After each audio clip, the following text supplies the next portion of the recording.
og velkommen til EliteDKfirework. I dag vil vi snakke mere om, hvad der kommer til at ske på den her YouTube-channel. Jeg vil komme til at snakke om de små og de store ting, det vil sige crank ball, sexcykler og de helt store raketter og batterier.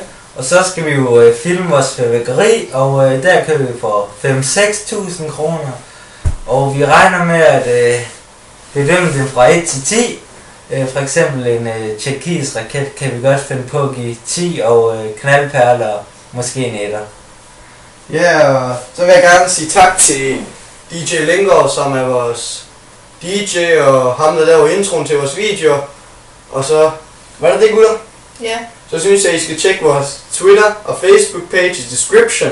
Subscribe derop og tjek vores kanal for noget fedt musik. Så, godt nytår!